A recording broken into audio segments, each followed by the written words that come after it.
As a life coach, I have read a lot of books about goal setting. I have read a lot of books about being passionate. I've read a lot of books about purpose, doing bold things. I've done a lot of bold things. I've set a lot of goals and reached them. I've set some goals and I didn't reach them. But one piece that I had never heard of until last week was from James Clear, who wrote the book Atomic Habits. And he writes about how you must fall in love with boredom. Wow, fall in love with boredom? That was new. Which led me on a search to find out more about falling in love with boredom, because that's the last thing that I've ever wanted to fall in love with. In fact, in my house, we don't even use the word boredom, boring, bored. We don't use that in my house. In my house, the house I raised my kids in, boredom is not a good thing. I realized I might have done my family a disservice by saying that.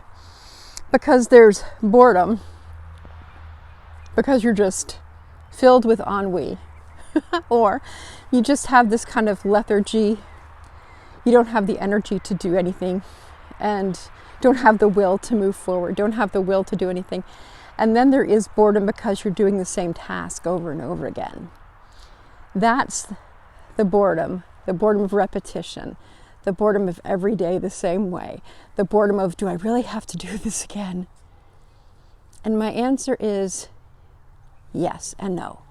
Yes, repetition will help you to gain joy in ways that you never expected.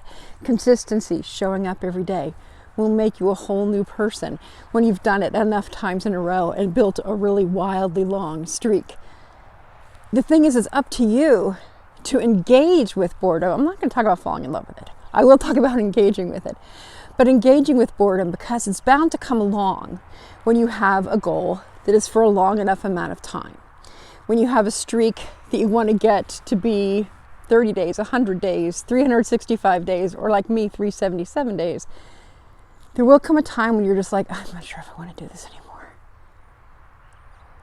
There were plenty of times when I was writing haiku for 377 consecutive days that I thought, I don't want to do this.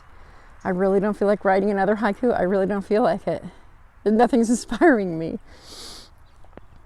But when I was in the hospital and I had a close call with death, I took pictures and wrote gratitude lists every day.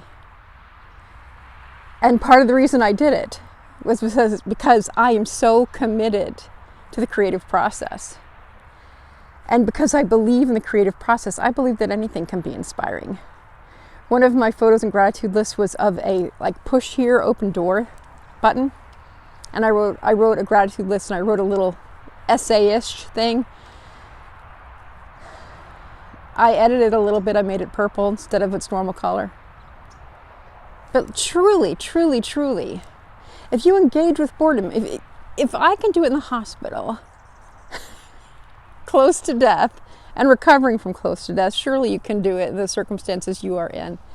Certainly you can choose to engage some kind of fun, small project every day, like a haiku, writing a very short poem, taking a photo, making a video.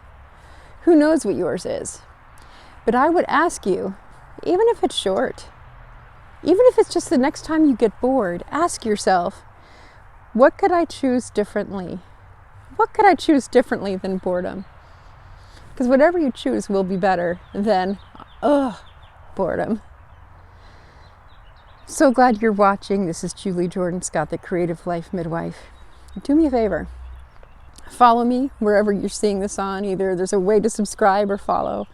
Comment on this video and tell me what you think about boredom. How does boredom strike you?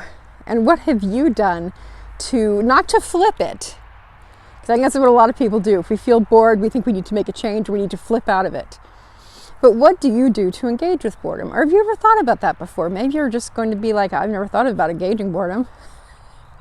Today's your magic day. Congratulations. Thanks so much for watching, and we'll see you on the next video.